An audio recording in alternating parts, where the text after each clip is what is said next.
TV Jaguar News, sua TV regional. Primeiro de tudo, quero agradecer aqui a sua presença e começar, como faço geralmente com os pré-candidatos, te perguntando o que te provoca e traz você hoje para participar desse debate, para entrar nesse jogo que popularmente é tido como um jogo difícil, um jogo de pessoas que de repente não são tão bem vistas pela sociedade, a classe política não é tão bem vista. E a Ana Vitória tem um histórico de militância, tem um histórico de luta diante de várias causas. O que te provocou de fato a ser pré-candidata a vereadora? Já a gente vai poder voltar um pouquinho atrás e relembrar também que lá em 2022 você participou de um coletivo feminino onde foram candidatas ao cargo de deputada, mas nesse ponto específico de cargo de vereador, o que te provoca nesse momento a participar do processo? Bom dia para você. Bom dia, Elton. Muito obrigado pelo convite. Quero agradecer de início à TV Jaguar, dar bom dia a toda a gente que está nos assistindo do Vale do Jaguaribe. Muito obrigada por esse espaço, e essa pergunta ela é muito complexa porque são muitos problemas da nossa sociedade e sem dúvidas eles movem a nossa luta. Alguns anos atrás eu passei no curso de Direito da Universidade Federal Rural do Semiárido, especificamente em 2015, eu sou bacharel em Direito pela UFESA, e quando eu cheguei na UFESA eu tive a oportunidade, Elton, de ter acesso a uma perspectiva crítica da minha realidade. Até ali eu não compreendia de onde eu vinha e de quem eu era filha. Foi só depois da universidade que eu me compreendi neta de agricultores e compreendi que aquela realidade que meus avós viviam e viveram, muitas famílias do Vale do Jaguaribe ainda vivem. E é uma realidade de fome, é uma realidade de miséria, de muito trabalho e de muita opressão por causa das desigualdades da nossa sociedade. Então, ao me perceber neta de dois agricultores, filha do Hereré, que é a cidade da qual eu venho aqui no Vale do Jaguaribe, filha da classe trabalhadora, eu entendi que eu precisava lutar para construir uma sociedade que outras famílias não passassem pelo que a minha família passou. Então foi chegar na universidade, ter acesso a uma perspectiva crítica da realidade que me cercava e me entender como filha de quem sou, que me moveu a lutar. Por óbvio, o fato de eu ser uma travesti, uma jovem travesti, no estado brasileiro que mais mata pessoas LGBTs no Brasil, também me move, também me faz compreender que eu tenho uma responsabilidade de levar uma mensagem para as famílias e para os jovens LGBTs do nosso município, de que nós não somos uma vergonha, de que nós podemos sim construir uma vida com dignidade, ocupar a sociedade limoeirense de cabeça erguida, sem ter vergonha, sem ter medo, porque esse espaço, essa sociedade, a política, ela também nos pertence. Ô, Ana Vitória, já pegando o gancho dessa fala, e eu até, inclusive, já imaginava perguntá-la o seguinte, logo no início desse bate-papo, eu imagino que você seja, talvez possa estar enganado porque ainda estamos prestes às convenções e tudo mais, e qualquer cidadão tem o direito de participar do processo, mas até onde eu sei, acho que você pode ser a única candidata travesti no município de Limoeiro do Norte. E aí eu queria te perguntar, isso traz de alguma maneira para as pessoas, e até eu quero lhe perguntar diretamente aqui, uma bandeira exclusiva, uma bandeira de representar única e exclusivamente essa pauta? De que maneira você responde essa pergunta? Ana Vitória vai pautar apenas as pautas LGBTs? Onde é que você pretende se posicionar dentro dessa questão, olhando para a sua postura, olhando para o que você vai colocar como prioridade? Elton, como eu coloquei na primeira resposta, ao chegar na universidade eu tive acesso à pesquisa e à construção crítica marxista. Então a minha perspectiva ideológica política ela é de esquerda. Então todas as pautas da esquerda, sobretudo o combate à fome, a reforma agrária, o fim da desigualdade social, essas são as minhas principais bandeiras. Por óbvio, a gente compreende, sobretudo quem estuda a história do Brasil, que há grupos específicos que sofrem processos de vulnerabilização muito mais intensos, como as mulheres, as pessoas LGBTs, as pessoas negras, as pessoas com deficiência, as pessoas pobres, que eu acho que esse é o principal ponto da nossa conversa de hoje. Nós temos que discutir a insegurança alimentar e nutricional do Vale do Jaguaribe. Inclusive, estive servidora do Ministério Público do Estado de Mato Grosso por 3 anos e tive a honra de participar da elaboração do Plano Estadual de Segurança Alimentar do Estado de Mato Grosso. Então, quando eu volto para o Ceará, eu tenho como intuito trazer esse debate para a mesa da política municipal. Nós precisamos discutir a fome, nós precisamos discutir todas essas bandeiras que eu trouxe e com qualidade, com honestidade, com honestidade intelectual, que é o que muitas vezes nos falta dentro da política. Então, apesar da pauta LGBT, de fato, ela ser central na minha vida, porque ela é existencial, o corpo de uma travesti já é a sua bandeira. Quando a gente sai na rua, a sociedade nos lembra todos os dias que a gente é uma travesti e que a gente vai sofrer preconceito por isso. Apesar dessa pauta ela ser existencial, o que me move dentro da política é a luta dos trabalhadores e das trabalhadoras. Eu me organizo dentro da política, desde adolescente, para defender os direitos da classe trabalhadora. Então, apesar de haver uma tentativa de me colocar dentro, ou apenas dentro desse nicho, a política que a gente quer discutir dentro desse município ela é muito mais ampla. Envolve, como eu te disse, a principal bandeira, o combate à desigualdade e o combate à fome. Muito bem, Ana Vitória já traz um cartão de visita mostrando uma pluralidade maior de enxergar o contexto como um todo, para quem de repente quer colocar uma bandeira exclusiva, ela já dá esse recado. E eu gostaria muito de ter feito essa pergunta justamente para passar a todos os públicos que acompanham o nosso bate-papo um pouco mais dessa perspectiva em que ela enxerga a política local. Gente, a gente recebe a pré-candidata Ana Vitória. Você que está pelo YouTube pode mandar pergunta, tá certo? Acredito que a Ana Vitória vai ter o maior prazer em respondê-la. Eu quero perguntar para você o seguinte: você enxerga hoje, dentro da política, do legislativo, a gente sabe que o legislador tem funções as quais ele pode exercê-las durante seu mandato, armas suficientes para conseguir combater e alcançar efetividade nessas pautas, na questão da fome, na questão da segurança alimentar, na questão também, obviamente, do preconceito voltado à pessoa LGBT e tudo mais. O que é que você visualiza como potencial do parlamentar em conseguir efetivamente exercer essas políticas públicas para alcançar a finalidade? Elton, primeiro que eu acho que a gente está vivendo um momento de crise na democracia brasileira, no sentido de uma crise representativa. As pessoas, a classe trabalhadora, ela não consegue se enxergar em seus representantes e há um descrédito muito grande na classe política, né? Inclusive, eu acredito que essa é uma estratégia dos poderosos para afastar os filhos da classe trabalhadora desse espaço. Mas uma mensagem que eu quero levar para os limoeirenses é que é possível construir uma política de fato representativa, uma política séria, com honestidade, que pense nas pessoas como primeiro plano. Um poder legislativo, Elton, que não seja refém do poder executivo municipal, mas que tenha autonomia para trabalhar, para fiscalizar e para construir, de fato, políticas públicas que transformem a vida das pessoas. Porque quem passa fome não espera. Quem sofre violência doméstica, quem sofre LGBTfobia, racismo, não tem como esperar. O Estado ele precisa chegar na vida dessas pessoas. O poder legislativo ele precisa assumir as suas funções e legislar sobre a vida das pessoas que mais precisam em nosso município. Então, eu acredito que sim, o Poder Legislativo ele tem um papel fundamental na transformação dessa realidade, sobretudo quando ele tem dentro dele pessoas sérias, pessoas que de fato levem essas bandeiras não de maneira demagógica, não como uma forma de apropriação de discurso, mas que de fato queira transformar a realidade do seu município, né? Como eu te disse, um Poder Legislativo que esteja à função das pessoas pobres, e não da prefeitura, e não do poder executivo, seja em Limoeiro do Norte ou em qualquer outro município. A gente sabe que, infelizmente, essa é a realidade da política nacional.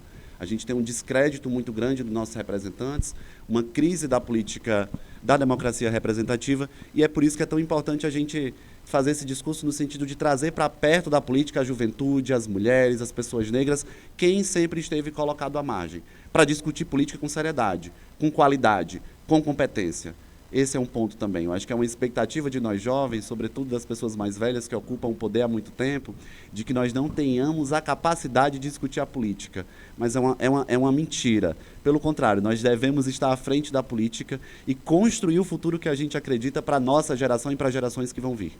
Ô, Ana Vitória, a gente percebe aí, tocando nesse ponto, de gente que passa a vida inteira ali ocupando um cargo na Câmara Municipal, e a gente escuta das pessoas o ano quase todo se dizer o seguinte: gente, não tem quem aguente mais, fulano está há tanto tempo e a gente não percebe a efetividade de nada, mas o ciclo vicioso parece que se repete. Existem estruturas financeiras, existem estruturas montadas que ano após ano, e aí não sou eu que estou dizendo nenhuma opinião, até porque basta você olhar o retrato das 15 cadeiras ocupadas a cada pleito eleitoral, a gente percebe que a renovação é mínima na Câmara Municipal. Como é que você enxerga essa questão desse ciclo de uma política que de repente, por mais que a população esteja desgastada, mas não sei se no efeito manada ou simplesmente pela estruturação financeira que é proposta, acaba colocando as mesmas caras na Câmara Municipal sempre. Você percebe que esse ciclo pode estar prestes a ser quebrado? Como é que você enxerga também, por exemplo, a mudança política com o passar do tempo, com novas ferramentas como as redes sociais, por exemplo, que talvez, se a gente estivesse batendo um papo aqui no início dos anos 2000, eu acredito que dificilmente a Ana Vitória teria espaço de fala nos meios de comunicação convencionais. Eu acredito, isso aqui é uma opinião. Como é que você enxerga o avanço do tempo, essas novas ferramentas, mas também esse ciclo vicioso na nossa política? Elton, uma coisa que a gente precisa compreender é que a estrutura política brasileira ela foi construída para nos excluir. Paulo Freire nos ensina que desde o período colonial até a República, as classes populares sempre foram afastadas dos espaços de discussão e de poder. Então nós nunca fomos convidados para conversar sobre os problemas sociais da nossa sociedade. E aí é por isso que a gente vê uma estrutura tão enrijecida, que me faz lembrar muitas vezes a República Velha, uma república coronelista, que quem manda na política são famílias e que aquelas famílias vão ficar na política para sempre. Infelizmente, esse ainda é o retrato de muitos municípios do estado do Ceará e, por que não dizer, do Brasil. Então, de fato, há uma dificuldade de romper com esse ciclo vicioso, de quebrar com esse status quo e colocar novos sujeitos políticos dentro daquele lugar. Eu acredito que é possível, e é por isso que eu estou aqui. Eu acredito que é possível, sim, a gente construir uma política jovem, uma política que tenha a cara da classe trabalhadora, e quem diz isso não só sou eu, né? O Brasil está provando que isso é possível. A gente está vivendo um momento muito específico e muito feliz para nós travestis e mulheres trans, que é um momento em que as teóricas transfeministas chamam de quarta onda do movimento trans, e que nós temos ocupado a política, que mesmo vivendo no país que mais mata travestis no mundo todo, nós temos eleito candidatas trans em várias cidades, em vários estados do nosso país, tendo como referência, inclusive, a Érica Hilton, deputada federal do meu partido, que tem causado um impacto gigantesco no imagético social brasileiro sobre os nossos corpos. Isso me faz esperançar.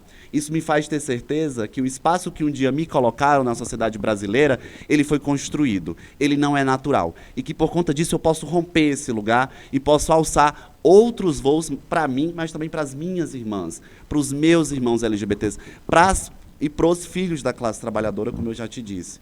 E sobre esses novos meios de comunicação que a gente tem, que têm surgido nos últimos anos, de fato, eles são muito importantes, porque, de algum modo, eles nos ajudam a quebrar essa desigualdade que a política nos coloca. Quando entra uma travesti, jovem, neta de agricultores, filha da classe trabalhadora, para disputar um cargo eletivo, nós enfrentamos uma barreira gigantesca, que é essa desigualdade de oportunidades que nós temos dentro da política, seja financeira, seja estrutural, seja, como você colocou, das próprias mídias, porque é importante que a gente saiba que as mídias, seja em Limoeiro, seja em qualquer cidade, elas também possuem um lado.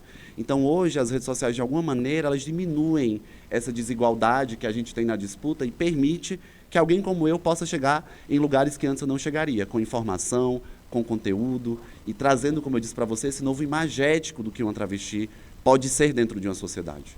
Muito bem, recebo aqui, gente, a pré-candidata Ana Vitória, pré-candidata a vereadora no município de Limoeiro do Norte. Ela deve ser candidata pelo PSOL, obviamente a gente aguarda ainda a convenção partidária deste partido, e a gente está batendo esse papo na Regional FM 90.3 e também na nossa TV Jaguar News aí nas redes sociais. Já dou uma passadinha aqui no nosso YouTube para trazer alguma interação de internautas e tudo mais. Agora, o papel do repórter é também provocar, e a gente hoje está nesse bate-papo para tentar tirar da Ana Vitória aqui respostas que vão de encontro, obviamente, a perguntas que os internautas fariam. A gente sabe do seu posicionamento ideológico, e quando a gente falou de rede social, a gente percebe que, por exemplo, o mesmo fenômeno que potencializou, de repente, com que as minorias tivessem voz e pudessem hoje participar desse processo, talvez tenha potencializado um movimento extremamente, eu diria contrário a esse, ideologicamente falando, lá em 2018, inclusive culminando na eleição do ex-presidente Bolsonaro. Você acredita que essa mesma rede social que potencializou tanta coisa oposta ao que você pauta aqui, também pode potencializar coisas boas, também pode potencializar, diria eu, o campo progressista, esse tipo de pauta que você acaba de trazer abordando aqui? Olha, Elton, começa também com uma dificuldade que a gente tem de disputar com a extrema-direita e a direita às redes, porque nós não cometemos crimes.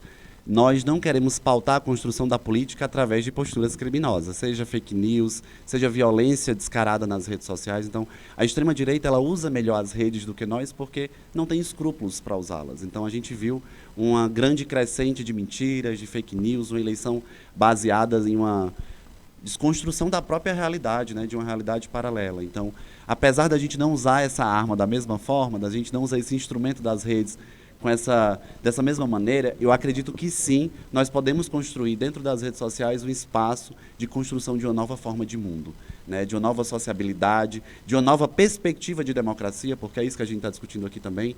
Como eu te disse, eu não acredito mais nesse modelo de democracia representativa. Nós precisamos radicalizar a nossa concepção de democracia para que a classe trabalhadora, ela de fato, ela participe, ela discuta o que vai ser feito com a verba pública, o que ela está precisando e como aquilo dali vai ser feito. Então, eu vejo que, apesar dessa desigualdade, da forma em que a gente usa o instrumento da rede social comparado à direita e à extrema-direita, sobretudo ao que o bolsonarismo fez nos últimos anos, nós podemos, sim, usar esse instrumento como um lugar de construção de um novo mundo, né? De uma construção, inclusive, de uma democracia radicalizada, em que as pessoas, elas, de fato, tenham participação nos problemas sociais da sua cidade, que é o que não acontece hoje. Né, a política representativa, a democracia representativa, infelizmente, ela afastou a população dos seus representantes, e quem diz isso é um sentimento generalizado no Brasil todo, né? A gente observou agora há pouco também numa resposta sua, citando o exemplo de uma deputada, né, que conseguiu, através de uma bandeira similar à bandeira que você acaba de trazer aqui, ou igual, idêntica, diria, à bandeira que você apresenta, ter êxito num processo eleitoral. A gente visualiza que, por exemplo, no Nordeste, e especialmente aqui no nosso Vale do Jaguaribe, na nossa região, no interior do estado, diria eu, parece que essa barreira é um pouco mais intransponível. Ou não, intransponível acho que seria uma palavra errada, porque passaria a ideia de que não poderia ser atravessada. Mas há uma barreira maior, aparentemente. Você concorda com isso? Você acha que é mais difícil ainda pautar essa questão da pauta LGBT e tudo mais no interior do estado do Ceará, no Vale do Jaguaribe? No caso de você obter êxito nessa eleição, inclusive, acredito eu que seja a primeira mulher trans, travesti, a conseguir o êxito no processo eleitoral no interior do estado do Ceará. Eu não sei, não tenho conhecimento até o presente momento de alguém que tenha conseguido, com essa pauta, obter êxito. Aqui é mais difícil ainda? É uma pergunta muito complexa, Elton, porque eu não gosto de trazer o interior como algo mais preconceituoso do que a capital. Pelo contrário, eu acho que a minha vida no interior é muito mais cheia de acolhimento do que quando eu estou em grandes metrópoles. Mas, de fato, há uma dificuldade muito grande quando a gente vai discutir pautas que envolvam a população LGBT e gênero, quando a gente vem para cidades muito conservadoras como a nossa. Né? O estado do Ceará, por exemplo, de acordo com o Anuário Brasileiro de Segurança Pública desse ano, é, pelo terceiro ano consecutivo, o estado que mais mata LGBTs no Brasil. Esse ano a gente foi, como país, pelo 15º ano, o país que mais matou pessoas LGBTs no mundo todo. Então, discutir essa pauta num país como o nosso, em um estado como o nosso, de fato é complexo, o que não é impossível, porque a gente está vivendo um momento em que essas bandeiras estão tomando as ruas, porque as pessoas estão lutando por dignidade, por cidadania, e elas começaram a entender, e essa é uma verdade, que o Estado brasileiro e a Constituição de 88 nos protege de uma maneira ampla. Então serve para todos nós e para todas nós. Não é apenas um grupo da sociedade brasileira que tem a Constituição de 88 como instrumento de proteção. Nós LGBTs, nós mulheres, nós pessoas negras, pessoas com deficiência, todas temos a garantia dos direitos fundamentais e básicos da nossa Constituição. Então, de fato, apesar de ser complexo, eu acho que é possível, porque há um momento político em que esse movimento, de fato, ele tem tomado as ruas, tem ocupado espaços de poder que nunca ocupou antes, e como você já colocou, se eleita, eu serei a primeira vereadora travesti do estado do Ceará, o que é muito emblemático, é muito forte quando a gente para discutir isso e pensar criticamente sobre isso, porque até poucos anos atrás, quando a gente usava a palavra travesti ou mulher trans, o imagético e o preconceito ele é tão enraizado que a gente automaticamente lembrava de prostituição, marginalidade e drogadição. Então, a deputada Erika Hilton e outras companheiras trans que têm se levantado no Brasil todo têm nos mostrado que é possível pensar essas identidades de um outro lugar, de uma outra forma, que nós podemos sim discutir política pública, que nós podemos sim ocupar os espaços da sociedade e que nós temos direitos, que eu sou uma cidadã brasileira, que sou resguardada pela lei e que, assim como qualquer outro brasileiro, qualquer outro limoeirense, eu tenho que ser protegida pelas leis do nosso município, do nosso estado e do nosso país. Muito bem. Estou conversando com a Ana Vitória, pré-candidata a vereadora pelo PSOL aqui no município de Limoeiro do Norte, e quero fazer mais uma pergunta agora a respeito dessa questão da competitividade de uma chapa. A gente sabe que, se tratando de eleição ao cargo legislativo, é uma eleição proporcional, e em Limoeiro, já que nós temos 15 vereadores e a lei, né, diz que é o número de cadeiras da Câmara mais um, então as chapas podem ser montadas com até 16 candidatos, e isso obviamente impacta, porque a gente está falando de uma eleição proporcional, uma eleição onde esses 16 alcançam o coeficiente e aí os mais votados dos 16 ascendem a uma cadeira no Legislativo. Como é que está o seu partido hoje? Você optou por permanecer no PSOL, mesmo sem visualizar que o PSOL de repente conseguiria montar uma chapa preenchendo as 16 cadeiras? Como é que está a situação hoje do partido e por que você optou em ficar no partido?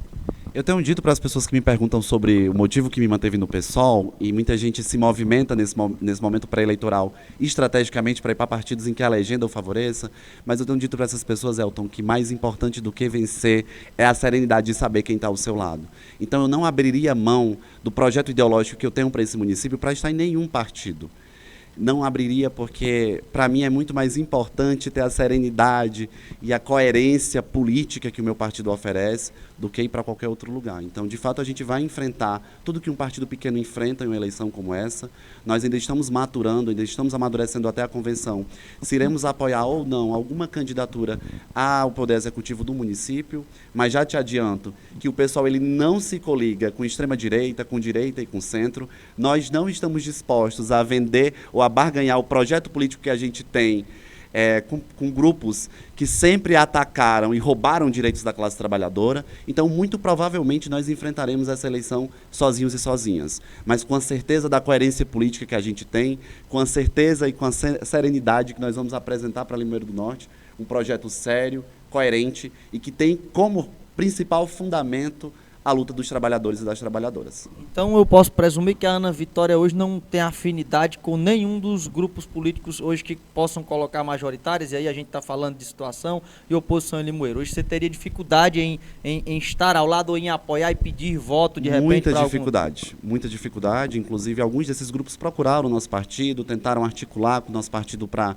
que a gente se juntasse nesse processo de eleição do Poder Executivo, mas nós temos muita dificuldade de dialogar com esses grupos, porque, como eu te disse, nós não vamos coligar e não vamos dialogar com quem rouba direitos da classe trabalhadora.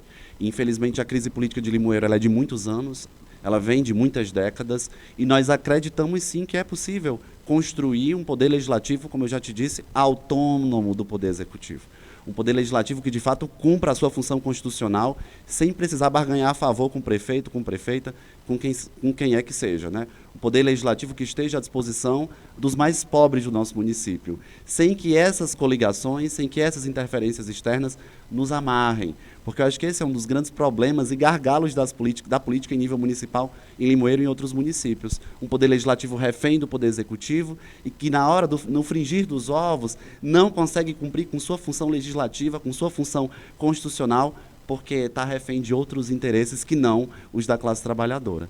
Então, apesar dessas dificuldades de um partido pequeno, apesar dessas dificuldades de enfrentar uma eleição em que, do outro lado, nós temos pessoas com muito dinheiro no bolso que vai derramar nessa eleição, a gente vai assistir isso, nós não temos, né? A gente, inclusive, está fazendo nessa pré-campanha uma vaquinha eleitoral virtual para que a gente possa ter algum dinheiro para ter material durante o período eleitoral, mas isso não me assusta. Me assustaria se eu estivesse abrindo mão da minha coerência. Me assustaria, Elton, se eu estivesse abrindo mão do projeto que eu acredito para ser eleita de algum modo. Mas não é o caso. Nós vamos enfrentar essa eleição dentro do nosso partido, com a nossa coerência e com um projeto que, de fato, a gente acredita que é o correto para Limoeiro do Norte. Eu percebo aqui a sua confiança, a sua convicção no que você está dizendo e quero te perguntar, inclusive, essa confiança, essa convicção, essa firmeza no que está sendo colocado, isso emana de quê? Isso emana de pessoas que também estão ao lado, demonstrando de certa forma que você não está só nesse processo, porque querendo ou não, nós estamos falando de um processo, gente, que obviamente para quem já foi candidato a qualquer cargo eletivo e para quem acompanha de perto o processo, a gente sabe que é desgastante, é um processo de ir à rua e pedir às pessoas de forma espontânea apoio, sabendo de todo o desgaste que existe na classe política, de como a coisa é conduzida historicamente e não se quebra um contexto histórico, obviamente, do dia para a noite. Então, de que maneira você tem sido fortalecida nesse processo? Nossa, que pergunta complexa, Elton, É porque complexo. como você bem disse, a política ela é muito violenta. A política ela é um espaço muito duro e quando você é uma jovem, travesti, mulher, e você decide ocupar esse espaço, você vai sabendo que vai sofrer muitas dessas violências. Então você tem que buscar dentro de você uma força descomunal para que você não perca a esperança. Eu tenho que esperançar até o dia 6 de outubro. E refletindo sobre de onde vem essa força, eu acho que vem de dois lugares principais. O primeiro é das minhas ancestrais travestis e mulheres trans. As minhas que morreram e foram em muitos momentos da história desse país exterminadas pelo Estado brasileiro e não tinham nenhum direito. Então, essa ancestralidade, ela me faz ter a certeza de que sim, eu quero e que eu posso ocupar esse espaço, que eu vou ter força para ocupar ele. Em homenagem às minhas, as que vieram antes e também pelas que vão vir depois.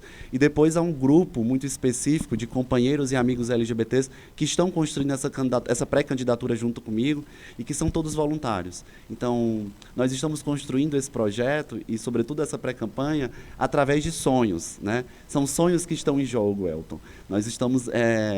Eu tenho recebido muito afeto e muito amor desse grupo de pessoas que estão comigo. Então, isso me faz também ter muita certeza e coragem para estar aqui hoje. Não é simples, não é fácil, como eu te disse. É muito preconceito, é muita violência. Mas a certeza de que a gente pode construir um mundo novo me faz ter essa resistência e essa firmeza na minha fala.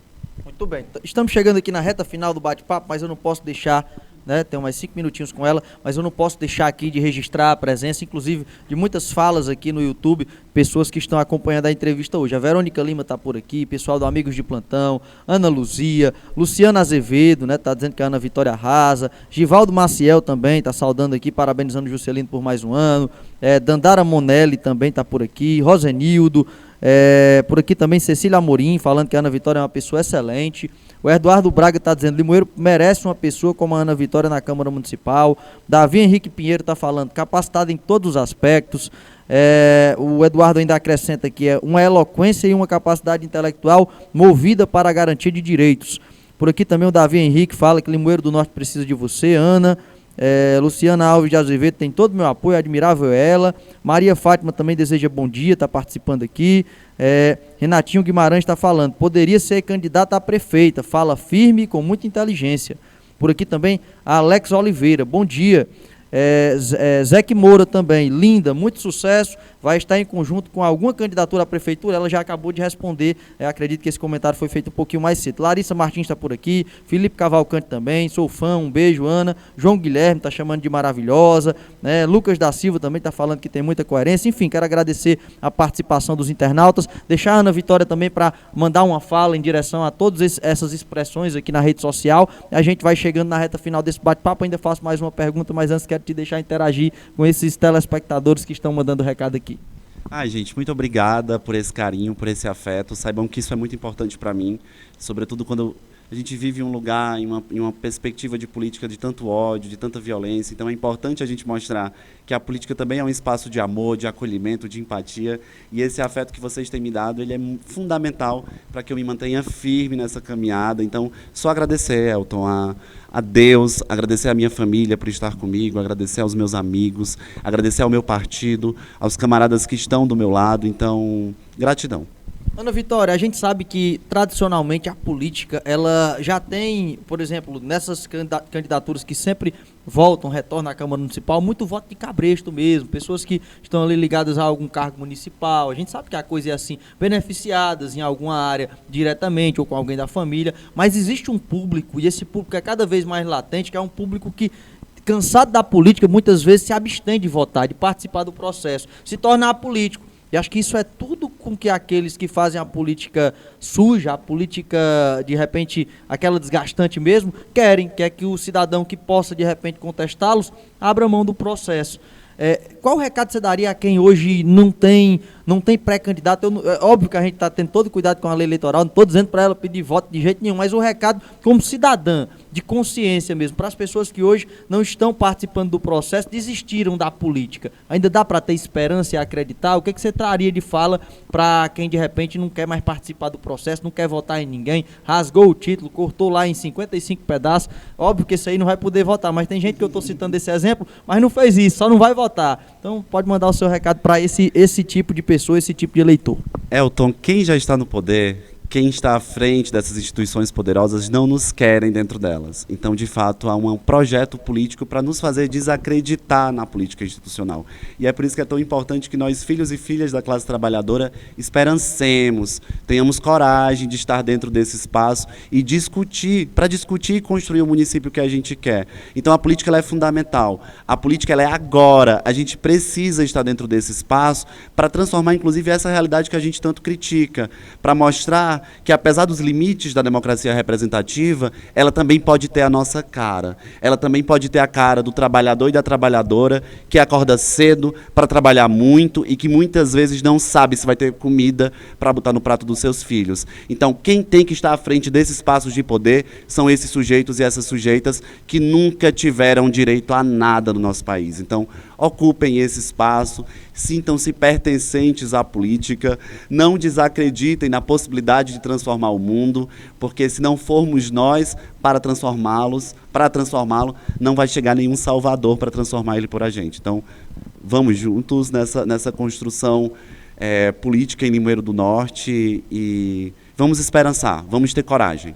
Deixa eu fazer aqui uma última pergunta. Guardei essa para o final, porque acredito que ela é fundamental e foi um assunto que você tocou no início e até agora nenhum dos pré-candidatos a vereador do município de Limoeiro do Norte que esteve aqui com a gente tocou nessa questão. Você falou de fome, você falou de segurança alimentar.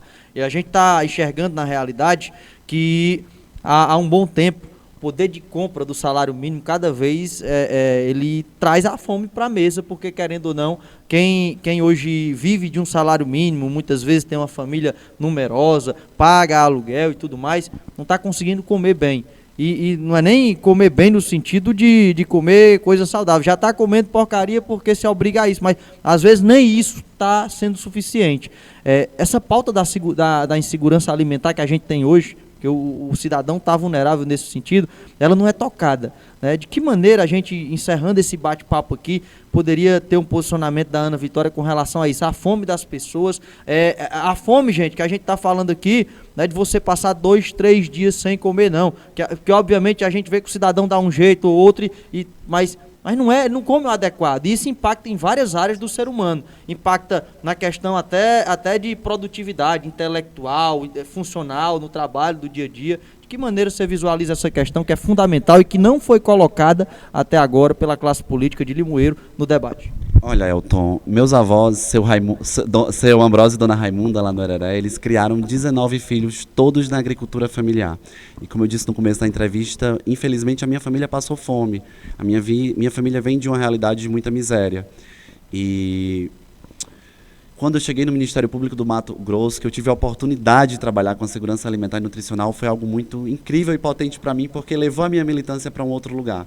E naquele momento nós estávamos num contexto de pandemia, em que, de acordo com o Inquérito Nacional de Segurança Alimentar e Nutricional, até 116 milhões de brasileiros estavam em uma condição de insegurança alimentar e nutricional no ano de 2021. Até 20 milhões de brasileiros naquele ano passaram fome. E essa é uma realidade que atinge o Vale do Jaguaribe e atinge o município de Limoeiro do Norte. Então, nós precisamos trazer essa pauta e essa demanda, como eu disse, para o centro do debate político. E discutir ela olhando no olho das pessoas, trazendo ela como prioridade. É urgente que o município de Limoeiro do Norte, que a Câmara Legislativa de Limoeiro do Norte, se debruce sobre a fome que os limoeirenses têm passado desde o Covid-19 e antes disso. Então, o primeiro passo é discutir isso com honestidade, é discutir isso com seriedade, é trazer isso para o centro do debate. Porque, como já foi dito, quem passa fome não espera. E eu não quero e não desejo que outras famílias do Vale do Jaguaribe tenham que enfrentar o que a minha família passou, o que os meus pais passaram, o que os meus tios passaram. Nós podemos e devemos viver com dignidade. E quando a gente traz o debate da segurança alimentar e nutricional, é muito importante dizer que não é só sobre ter comida, como o Elton colocou. É sobre ter comida de qualidade, é sobre ter água potável, é sobre ter moradia, é sobre a comida que tem na sua mesa, não tire outros direitos seus para que você tenha comida, que você não tenha outros direitos roubados. Então, a segurança alimentar e nutricional ela é muito ampla. Ela pensa e ela constrói um mundo com dignidade para as pessoas. Então, esse é, de fato, um debate que é urgente. Muito bem. Gente, você que está em casa acompanhando agora, nós estamos chegando na reta final, conversando aqui com a pré-candidata a vereadora no município de Limoeiro do Norte, a Ana Vitória, ela é filiada ao PSOL. Esse papo foi muito produtivo, um papo ótimo aqui na nossa programação, inclusive, só para deixar claro, hoje, né, a gente não teve a oportunidade ainda, por exemplo, essa questão da segurança alimentar e tudo mais, de ainda pedir a Ana Vitória aqui qual seria a proposta real e efetiva para isso, porque a lei eleitoral não permite, mas em breve, né, espero que na campanha a gente possa fazer isso para ouvir as suas propostas aí sim, já formuladas do ponto de vista legal, para que elas possam ser de repente levadas para uma Câmara Municipal, para uma votação. Vamos imaginar coisa boa, vamos imaginar que essa realidade possa ser possível, até porque o que a lei eleitoral busca estabelecer é uma igualdade de disputa, embora na realidade a gente saiba que a coisa seja bem complicada. Mas enfim, Ana Vitória, eu quero primeiro aqui agradecer mais uma vez a sua presença, a sua disponibilidade de bater papo, de não fugir da raia na hora de responder perguntas que, querendo ou não, são colocadas para tirar da zona de conforto, mas que não conseguiram te tirar pelo seu preparo, pela sua desenvoltura, e quero te deixar à vontade para dar o seu recado final nesse bate-papo para o povo de Limoeiro do Norte, que te acompanha na TV Jaguar, para que esse povo possa te conhecer mais e possa, a cada vez mais, saber como a Ana Vitória pensa a respeito de temas tão importantes. Mais uma vez, bom dia, Limoeiro do Norte, bom dia, Vale do Jaguaribe. Saibam que nós estamos aqui para resistir e para construir um mundo diferente, um mundo em que todos e todas nós caibamos com dignidade, com cidadania plena, com amor, com afeto, com respeito. E é por isso que eu me organizo, é por isso que nós nos organizamos, porque nós acreditamos na construção desse mundo, nós temos a capacidade de sonhar, mesmo quando todas as portas se fecham para nós. E é esse convite que eu quero fazer para todos vocês, para que vocês acreditem na política, acreditem na transformação e na justiça social, e que a gente possa construir um futuro diferente. Um estado do Ceará, um Brasil e uma cidade de Limoeiro do Norte que de fato tenha as nossas caras e que de fato tenha nos espaços de poder pessoas que representem a classe trabalhadora de Limoeiro do Norte e do Vale do Jaguaribe. Então, essa luta é de todos e de todas nós, é pelas mulheres, é pelas pessoas LGBTs, é pelas pessoas negras, pelas pessoas com deficiência, pelas pessoas pobres que estão passando fome agora dentro do nosso município, porque a gente acredita em um mundo em que essas violências e essas desigualdades, elas não existam, que elas não comandem a nossa sociedade. E é isso, muitíssimo obrigada, quero agradecer também a Elton Bessa, quero agradecer a TV Jaguar, toda a equipe pelo espaço, muito obrigada também a todos os meus amigos e companheiros que estiveram comigo para que eu estivesse aqui hoje, muito obrigada, é uma coisa que eu estava contando para o Elton, mas nós temos uma equipe inteira de voluntários que está construindo esse projeto ao meu lado e que isso me fortalece muito, então muitíssimo obrigada, um cheiro no coração de todos vocês e vamos para a luta.